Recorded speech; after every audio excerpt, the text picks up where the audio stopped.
If you're interested in what I look like in real life and want to learn more about me, then follow my Instagram page at Joe the Insomniac. Hello everyone, hope you're all having a great day. Remember, if you're feeling stressed or unhappy, just take the pressure off yourself when you can and have a day just to enjoy yourself and get out and do something fun. It's small, but it makes a big difference, and remember to be social. It really helps. That's what I've found anyway. I hope you enjoyed this video. I'll speak to you all again soon. My husband and I live in central Virginia. This particular part of the state is where Virginia's western mountains just begin rising up from the ground. We live in a rural area. In total, there are 4 houses on our road and 4 on another road directly behind ours which run parallel. All of these properties sit on at least 2 acres. 2 of them are situated on 5+ acres, so lots of space. Other than these 8 homes, the surrounding area is heavily wooded, but there are a number of footpaths winding through the surrounding woods. The main path is a loop that mends around or through the 8 properties with smaller trails veering off of it. Most of these offshoot trails reconnected in the loop, but some just end. Others, however, continue deeper to the forest. When we moved in 5 years ago, we thought the paths would be perfect for our dog walkers, to use them when she came to let our dogs out during the week. Diane was excited to learn about the paths. She's outdoorsy to begin with, and also lives in a rural area, so her comfort level walking the paths was high. I worked from home one day, but Diane come to walk the dogs anyway because I wasn't sure I'd have a solid break in order to do so. When she arrived, we waved a quick hello to one another, but she knew I was busy, so she leashes up the dogs and headed out. 30 minutes later, I took a quick break and was there to greet Diane and the other dogs at the back door. I asked her how the walk went, and she told me about what she found in the woods that day. There was a path she noticed prior to this particular day she had never taken but planned to do so at some point. She noted it was significantly less worn than some of the other trails and assumed this may have been because it is a deeper trail, but wasn't sure. From the main path looking through the trees, she said you could tell this trail eventually reached what looked like a small clearing deeper in the woods. Deciding today was the day, she just headed down the path with the dogs trotting alongside her. The dogs reached a clearing first and stopped. They were focused on something in front of them she couldn't yet see. She reaches the entrance to the clearing and lifted her gaze in the same direction as the dogs, and said the hair on the back of her neck immediately rose. Centered in the clearing was Stump. A few inches from the base there stood perfectly spaced rings of animal skulls. Deers, cows, rabbits, birds and others, some of which she couldn't even identify. On the top of the stump, more skulls are arranged, one on top of the other, also in ring formation. She said this arrangement looked like it must have taken hours, being close to 2 feet in height. In some places, rocks or sticks were placed to ensure every skull was properly supported. Diane's reactions kicked in, and she bolts back to the trail and then to the home as fast as possible. It's not unusual for my neighbours to hunt. My husband and I frequently hear gunshots on the weekends, especially during hunter's season. Neither of us hunt, so I asked my friend's husband, who has hunted here in his entire life, if something was going on. He said he knew nothing, though, and was as confused as we were. I'm getting kind of worried. I mean, there could potentially be a psychopath or cult out there, really close to where I live.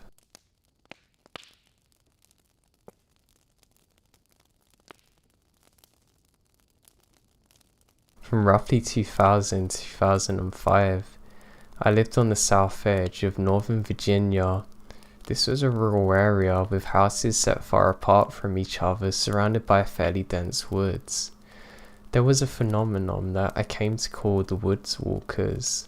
Due to insomnia, I had a bad tendency to stay up very late at night, sometimes all the way until dawn. I literally did that yesterday. Frequently I'd leave the window partially open all night to let in a cool breeze.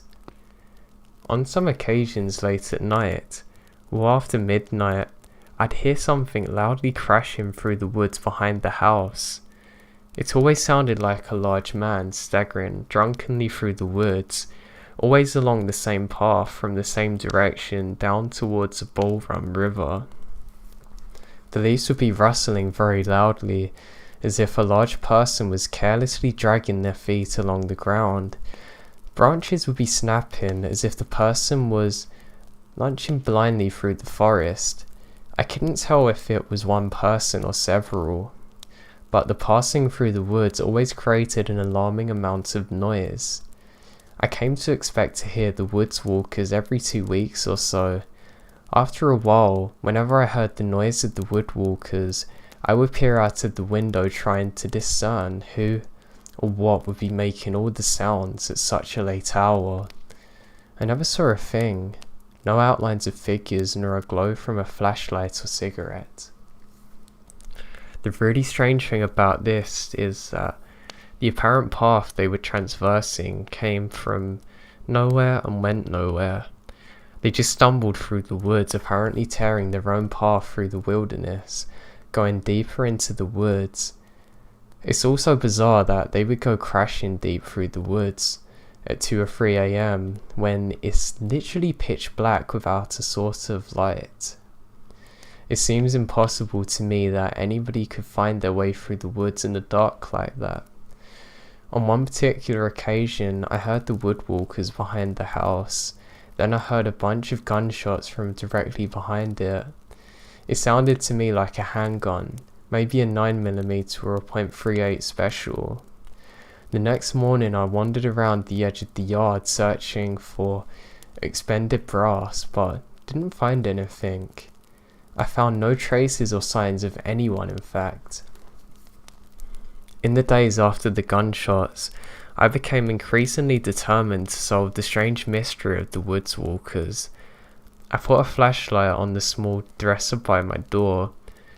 I patiently waited night after night to hear the woodwalkers come staggering through the woods, and sure enough, one night I heard the familiar sound of something crashing eerie and slowly through the woods behind the home. I leap up and rush to gather the things I need to carry outside with me as I went to confront whatever it was passing through the woods. I frantically pulled off my sweatpants and put on my jeans, searched for my keychain, then unlocked the lunchbox where I keep my pistol. Loaded the ammunition to the pistol and tucked it into my belt. I grabbed my flashlight and quietly descended to my basement, then out to the back door into the backyard. It took me far too long to get outside. Now, by the time I cautiously strode out under the moonlight, I could hear noisy movements of the woodwalkers reaching the distance. I walked slowly and stealthily over to the edge of the woods and pulled out my pistol from my belt. I crept soundlessly down the hill into the dark woods. I positioned myself behind a large tree in case the woodwalkers carried firearms. I peered warily in the direction of the sound. My eyes are strained to see whatever's out there, but I discerned nothing through the shadowy branches of the forest. After a while I point my flashlight towards the direction of the noise and turn it on. My night vision was instantly ruined by the reflection of the light from the tangled mass of trees and branches. I turned the light off and listened to the sound of the woodwalkers fade away. I went back inside in defeat. To this day, I have no idea what they were or why they targeted me.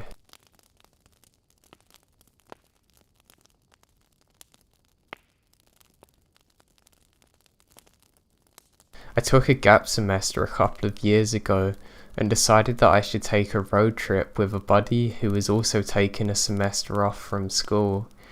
We're from the Midwest and planned our trip to take a big circle from Ohio to LA, up to Portland and back home again. We're outdoorsy guys, so we knew we're trying to hit some wilderness along the way. So we're about a month into the trip and leaving Portland, where we are taking a break from camping every night while on the road. Itching to get back on the road and into the wilderness, my buddy finds that the hike looks interesting. It was an abandoned railroad about 2 hours east of Portland. He found the GPS coordinates on some site and said that there's an abandoned railway with a couple of tunnels and a massive trestle bridge that spanned huge gorges. It sounded really cool. So we drive my Volvo station wagon towards the coordinates.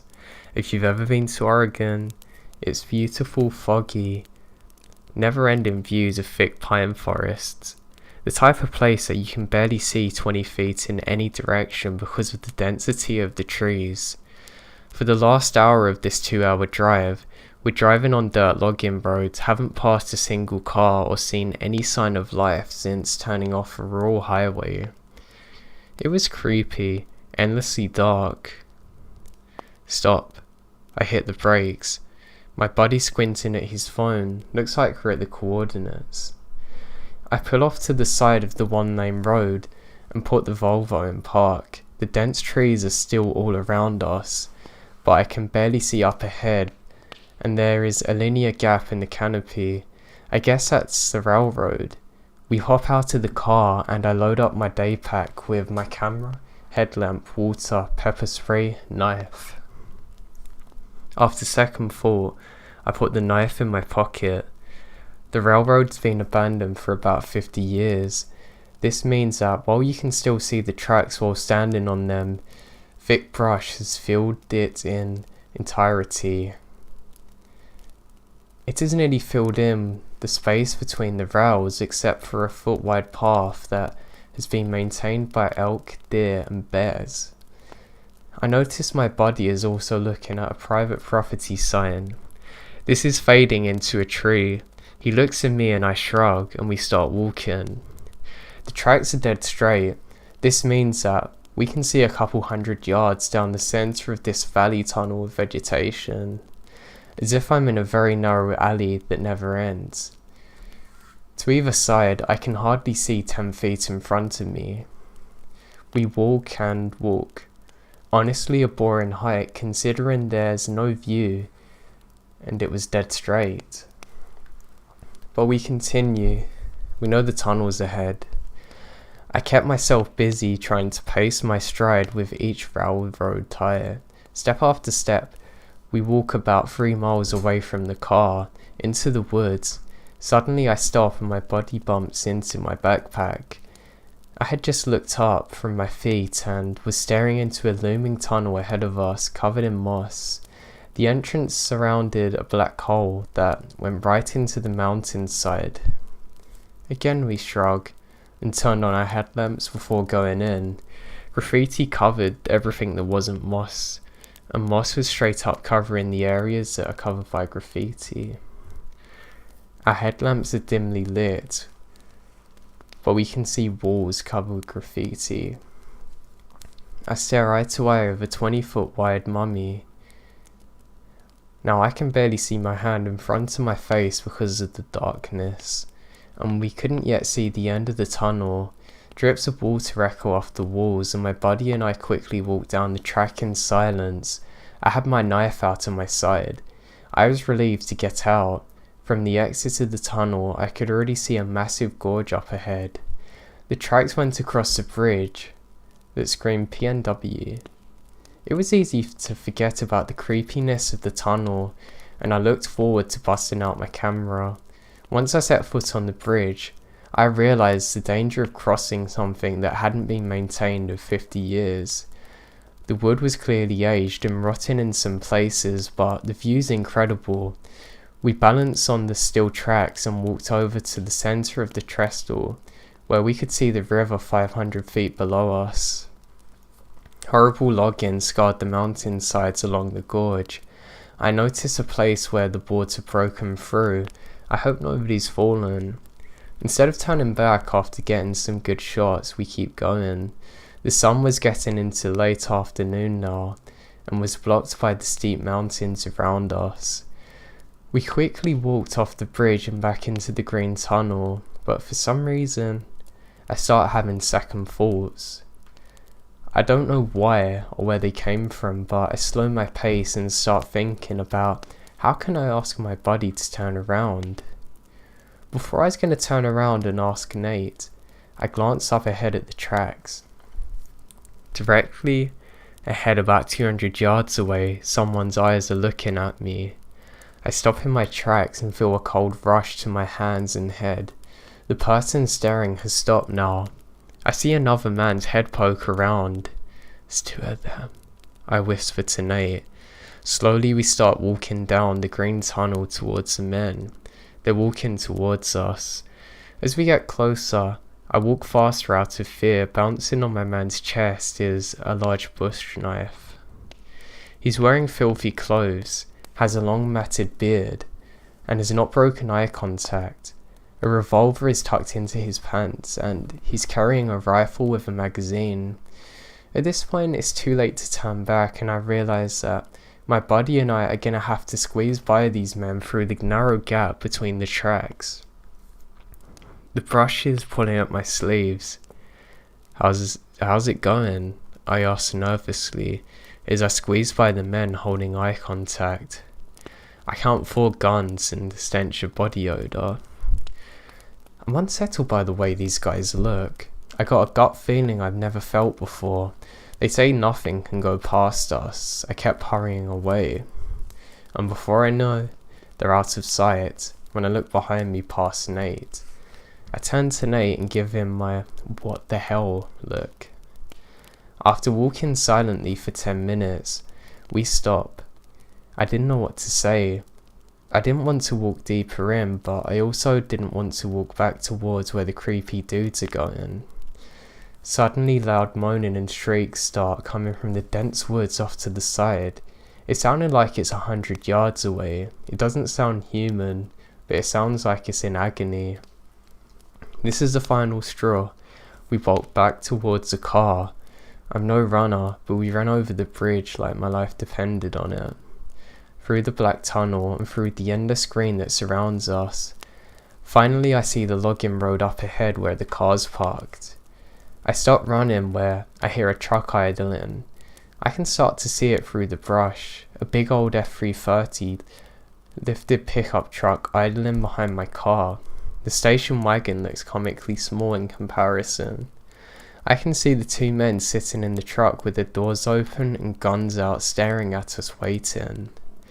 Nate and I both shrug to each other, but this time with fear in our eyes. Just get in the car, I scream.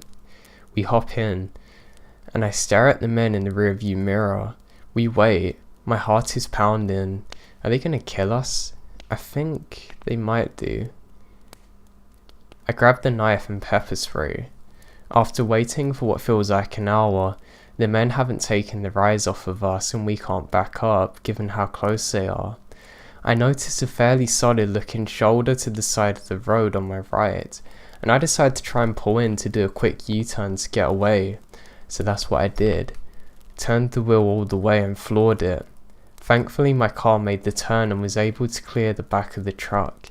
We drove as fast as we could down the logging road in silence. No truck behind us.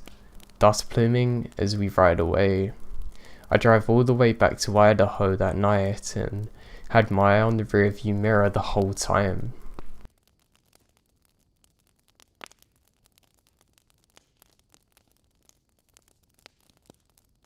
So this happened last year in Virginia, and is also the reason I never backpack alone anymore.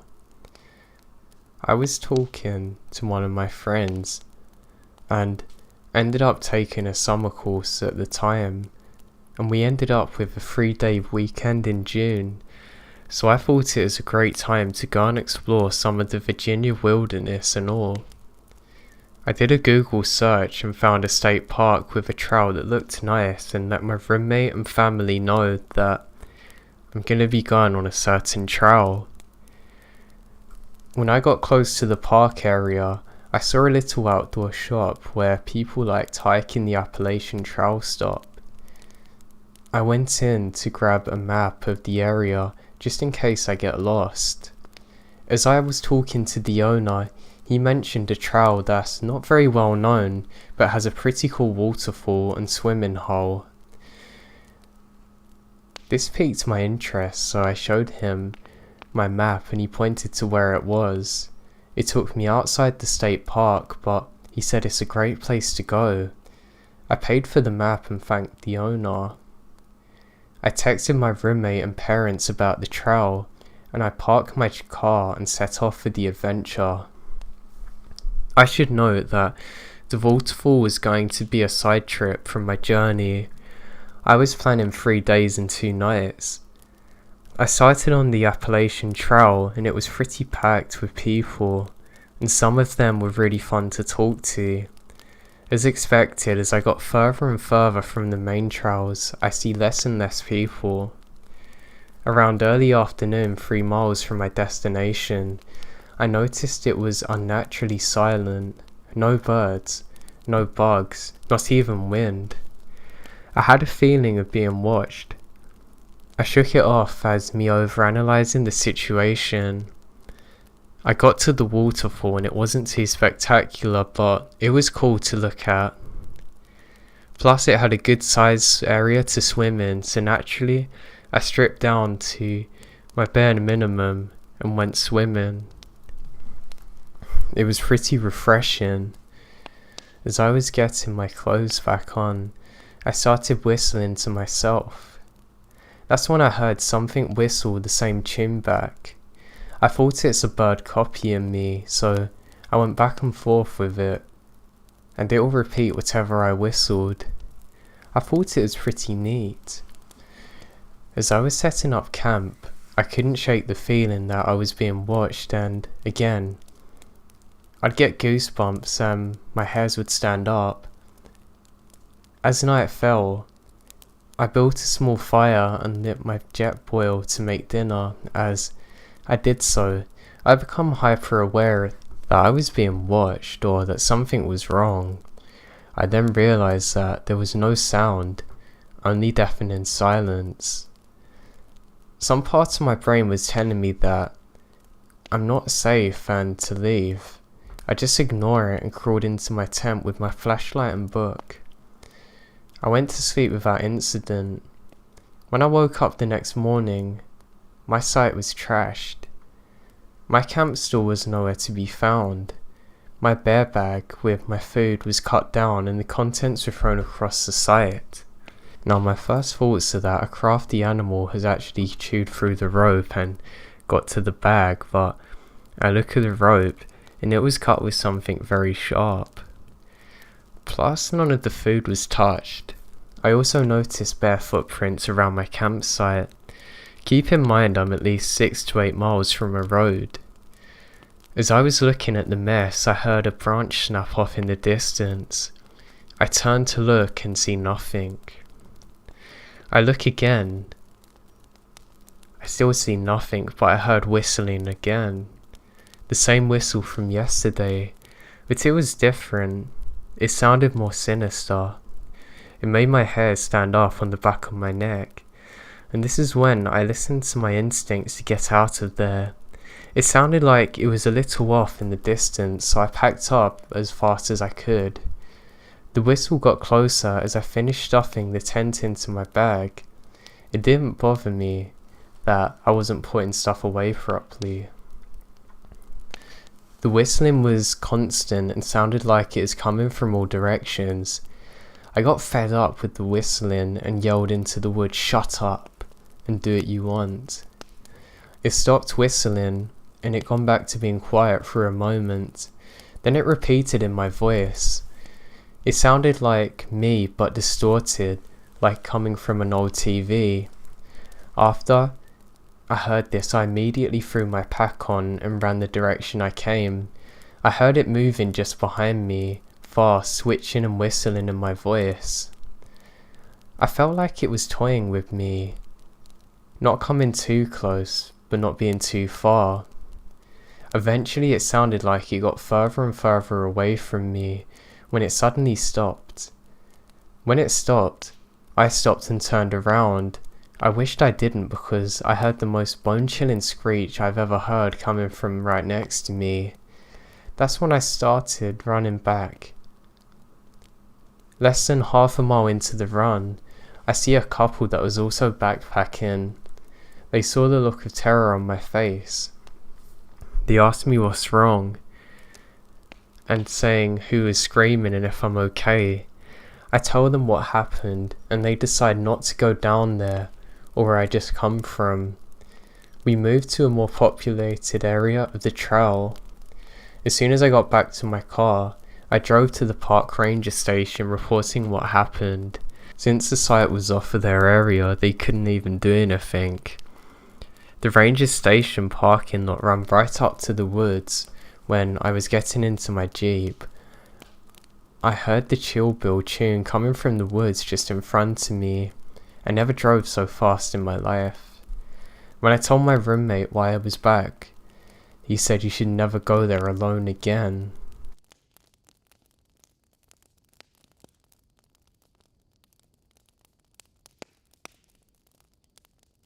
The weirdest thing that ever happened to me was one day while I was backpacking through the woods. I can remember I went to lean up against a tree and stop for a moment. There was a huge tree I was leaning against. As I do so, I hear someone scream my name. I look around and it's coming from in front of me. I get up and immediately run towards the area, thinking maybe someone I know is in trouble. Just as I do, I hear the loudest crash behind me that I've ever heard in my life, and to my disbelief, the entire tree that I was just leaning on has come down directly where I was sitting. I don't really believe in the supernatural, but I'm sure my guardian angel was there with me.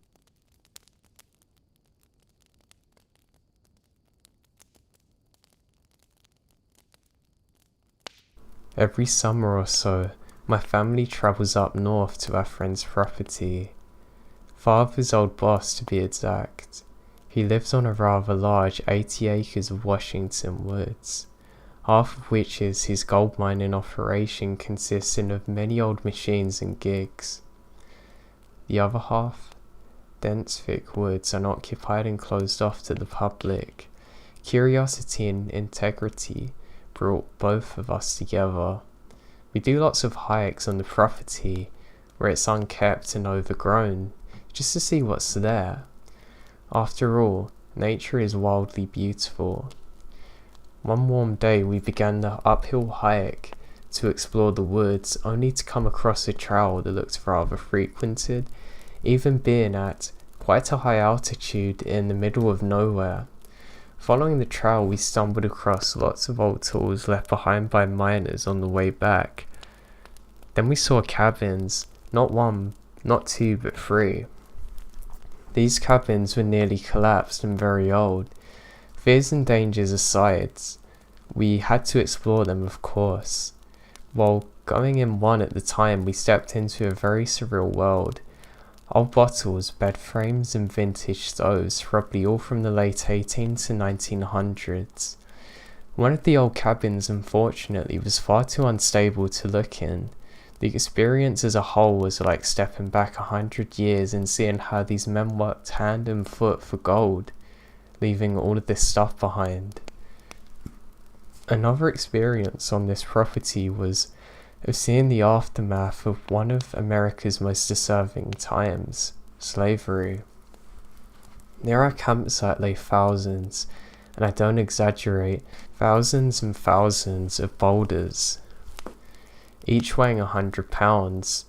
The owner of the property tells me that many years ago, in the early days, hundreds of Chinese slaves were forced to move these boulders from dig sites around the property, all converting to one spot.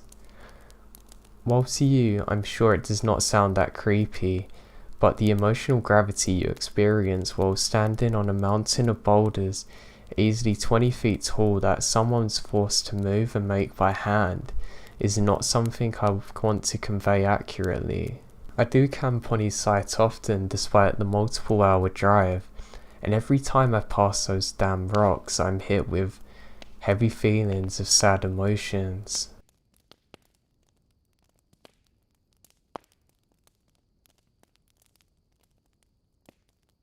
I had recently discovered that I really enjoy driving the slew of back roads that twist and wind through the hills around the Blue Ridge Parkway. One particular stretch nearing the Blind Rock and Bone has about 18 miles of unbroken mountain driving. It's such a noodle spill. It takes a good 45 minutes to navigate through the switchback.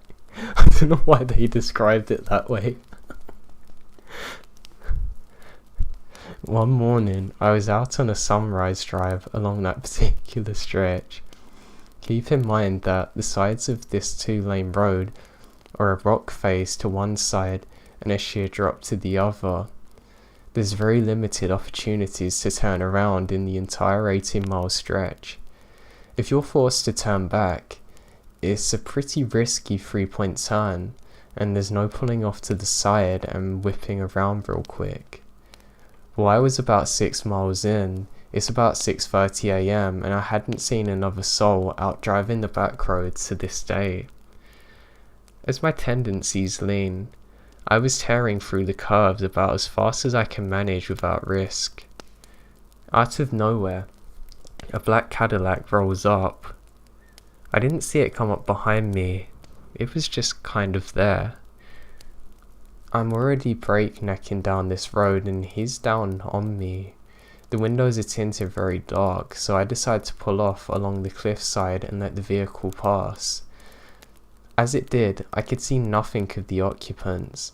That's when I noticed the plates. The numbers looked as though they're changing. Like a digital clock gone haywire. And that's if you can call it that. I didn't recognize a single character that was blipping in and out. I sat there for a second and gained my composure. It didn't seem right, but I figured maybe it's just a trick of early morning fog lights. I got back on the road and began to drive.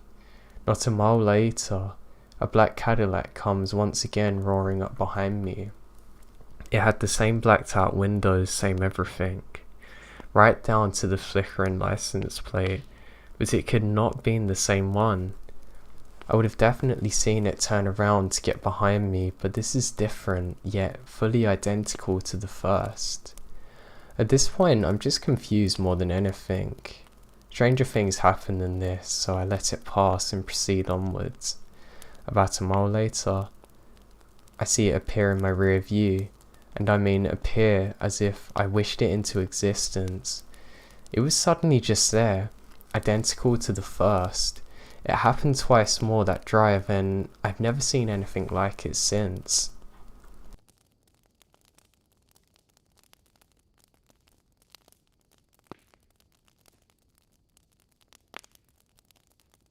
I have this thing when I'm sleeping in the wilderness, like if bears or predatory animals are near or watching me, I sense it, first like a dream, but more of an intense awareness that wakes me up. I felt this thing watching me as I woke up and saw it. It took the form of the lady that was camping in the same campground, but it wasn't her. It wasn't human at all. And it had this horrible, evil, hungry, almost grinning expression that is difficult to describe. It was just staring at me, and I just felt like it wanted in. It wanted me bad. As this was happening, I realized my friend's awake. I was just starting out on the trip when I heard him say from behind me, "Can I help you?" I look over and he was starting to stand up with a knife, looking in the same direction as the thing. At that moment I was like, oh god, it's real. I was looking like, dude, what the hell's going on? But he says nothing. He said, go back to sleep. I lie awake until the sun comes up. He didn't really want to talk about it, but he finally told me he heard this huge heavy stomp coming towards our tents with chains, and when he got up, he looked at whatever this thing was, and it's sort of a luminous whitish hazy figure. When he confronted it, it vanished. This happened on the Green River in western Washington. This site was an old mining town back in the 1800s, and there was an explosion caused by a miner that went crazy and purposely set the mine on fire with hundreds of miners inside. Now, I didn't learn about the history of the place until after I'd already went there. The Green River serial killer was also active at the time I was camping there.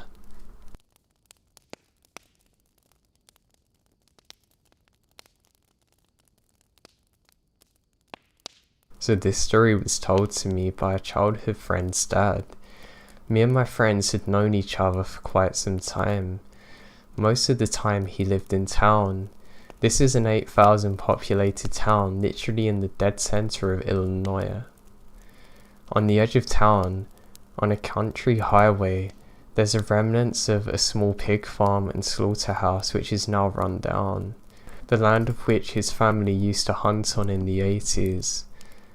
Cue our 8th grade year, and he tells me he's moving out of the country to a new neighborhood that is being built, upscale homes.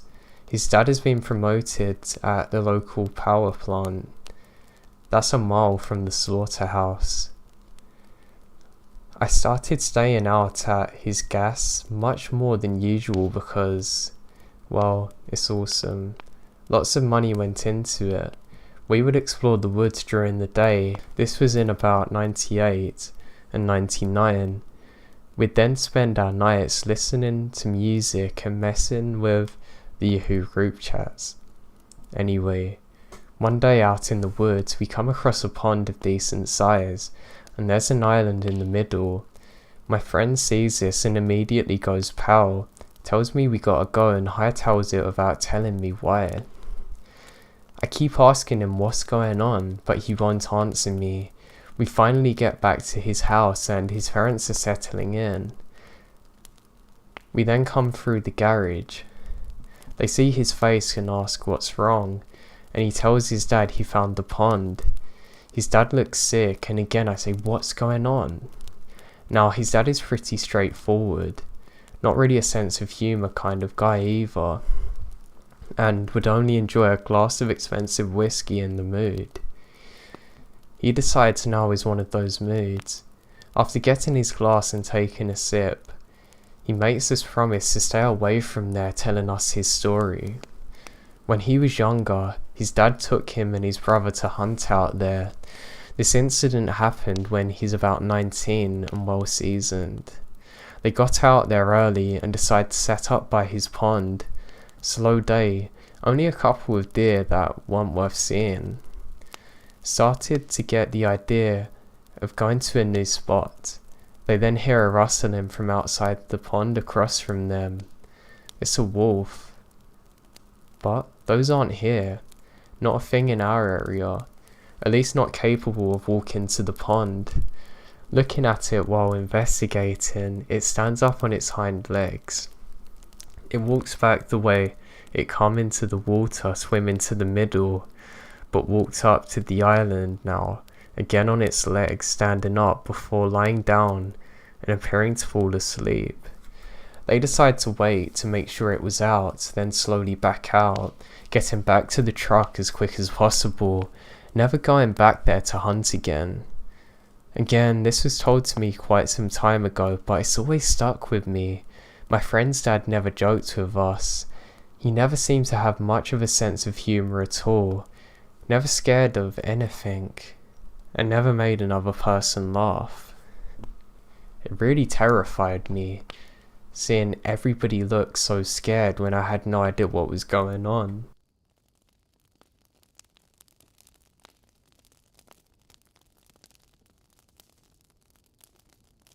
A few years ago, my friends and I went on a 45-mile 3-night kayaking trip down the Green River in Kentucky, which runs above the Mammoth Cave system.